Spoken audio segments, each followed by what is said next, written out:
안녕하세요. 약철과 권혁주입니다. 제 뒤로 보이는 전경이 괜찮죠? 제가 이제 구독자분이 한 2,000명 이상 됐을 때 이제 이 방송을 촬영하려고 하다가 아무래도 이제 1,000명이 넘었기 때문에 그래도 이제 약초에 관한 좀 특이한 어떤 설명을 좀 해드리려고 합니다. 여러분들 약초 하면은 그 안에 이제 어떤 성분이 들어있냐에 따라 갖고 약으로 분류를 할 수 있고 아니면 식품으로 이렇게 분류를 할 수가 있습니다.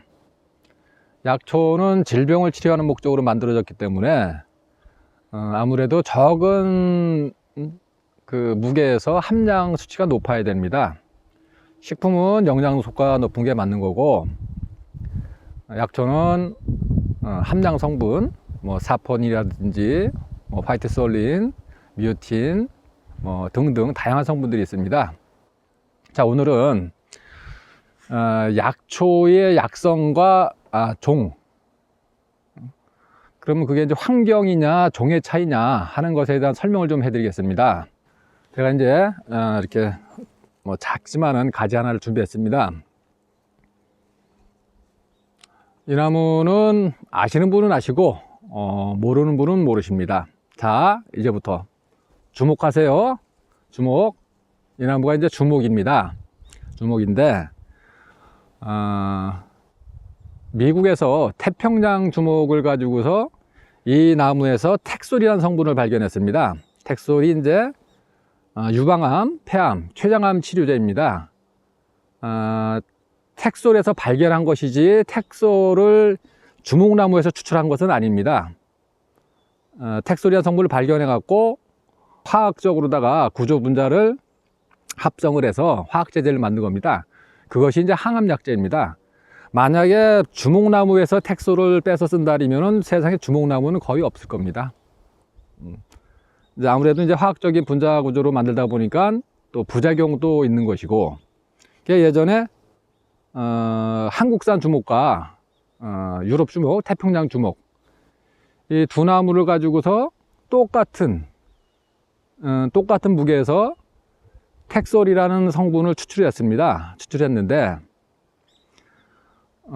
유독히도 우리나라 한국 거가 텍솔 함량이 동량의 무게에서 보통 8배에서 20배까지 높게 나왔습니다. 물론 이제 버드나무에서도 아스피린 제제, 여러분들이 잘 아실 겁니다. 그 아스피린 제제를 발견해 갖고 화학 분자를 풀어서 또 화학 제제를 만든 것이 아스피린입니다. 버드나무 똑같습니다. 버드나무도 유럽 버드나무보다 한국 거가 동량에서 성분 함량이 보통 뭐 10배 이상 함량이 높게 나왔습니다. 그러면 자, 여기서 그러면 이게 종의 문제냐 환경의 문제냐? 식물이 자라는 환경이 있을 거고 또 이제 고유한 종이 있을 거 아닙니까? 그래서 인위적인 시설을 만들어서 50여 년 전에 미국에 실험을 했습니다. 뭐 이제 유럽 주목도 있고 한국 주목도 있고 또 황금 주목이라는 것도 있고 종류가 다양합니다. 다양한 걸 갖다가 이제 한쪽은 최상의 조건, 자라기 아주 좋은 조건, 그 다음에 또 한쪽은 최악의 조건. 그래서 2년간 시설 재배를 한 다음에 종에 관계없이 거친 환경과 그 다음에 아주 좋은 환경에서 성분 추출해 갖고 텍솔 함량을 검출을 했는데 얻어진 결론이 종의 문제가 아니고 결론은 환경에서 약성이 만들어진다. 거친 환경에서 자란 것이 약성이 월등히 우수하다. 자, 여기서 그러면 한국 거가 왜 좋냐, 뭐 한국 거를 좋다고 강조하려고 하는 내용은 아닙니다. 단 이제 환경이 좌우한다. 종과 관계없이. 여러분도 잘 아시는 우리 토종민들레가 있습니다.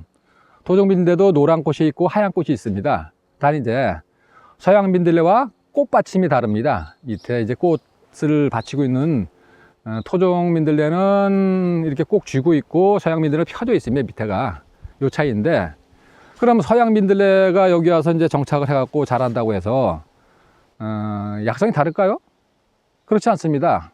똑같은 함량에서 우리 토종 믿을래나 약성은 똑같습니다. 사실은 뭐 토종이 중요한 건 알지만은 우리가 약성에 대한 이야기입니다. 이것은. 자, 그러면 뭐 서양 믿을래 뭐 한국 믿을래 관계없이 환경이 좌우한다. 그럼 우리 것이 왜 높냐? 결론은 환경이 좋다는 얘기입니다. 물론 뭐 저 러시아라든지 뭐 남극도 있고 이런 데에 또 약성이 좋다고 할 수도 있겠지만은 사실은 어떤 형태로 해석을 해야 되냐면은 우리가 아침에 일어나서 뭐 밥을 먹고 뭐 일을 하고 또 저녁에 들어와 씻고 그 다음에 잠을 자고 이렇게 사계절의 변화를 이렇게 본다릴 때 충분한 휴식도 있어야 되고 영상도 있어야 되고 월등한 활동도 있어야 됩니다. 이게 바로 사계절입니다. 이 사계절의 균형이 정말 잘 맞을 때 좋은 약초가 탄생이 되는 겁니다. 그 계절의 변화를 우리나라 한국 기후가 정말 잘 가지고 있다는 얘기입니다. 그래서 우리나라 약초나 뭐 약용동물, 그 다음에 또 이제 뭐 약용 식물이라든지 모든 것들이 외국 것에 비해서는 월등히 우수합니다. 단 기후적으로 안 맞는 것들이 있습니다. 특히 감초 같은 경우는 중국과 월등히 좋습니다. 우리가 기후가 안 맞습니다. 그러나 기타 식물들은 우리 거가 월등히 좋습니다. 결론적으로 말해서 오늘 이제 결론적으로 다 말씀드릴 핵심은 종의 차이보다는 환경이 너무 중요하다. 좋은 환경은 또 거친 환경입니다. 이것은 야생은 거친 환경은 약초의 약성의 함량을 높여갖고 우리 몸에 이롭게 작용을 한다. 종이 중요한 게 아니다. 환경이 중요하다 하는 얘기입니다. 거친 환경은 좋은 약초를 만들고 또 험난한 파도는 아주 훌륭한 뱃사공을 탄생시킵니다. 우리나라에는 사계절의 변화가 뚜렷하기 때문에 약초가 자라기 아주 적정한 조건입니다. 오늘은 환경과 종에 대한 이야기를 말씀드렸습니다. 또 이제 이 관련되는 것들이 우리나라 서유구의 임원경제지를 보게 되면은 그 안에 이제 산삼과 관련된 내용이 있습니다. 그 부분은 제가 기회가 될 때 다시 한번 또 강의를 통해 갖고 말씀을 드리겠습니다. 감사합니다.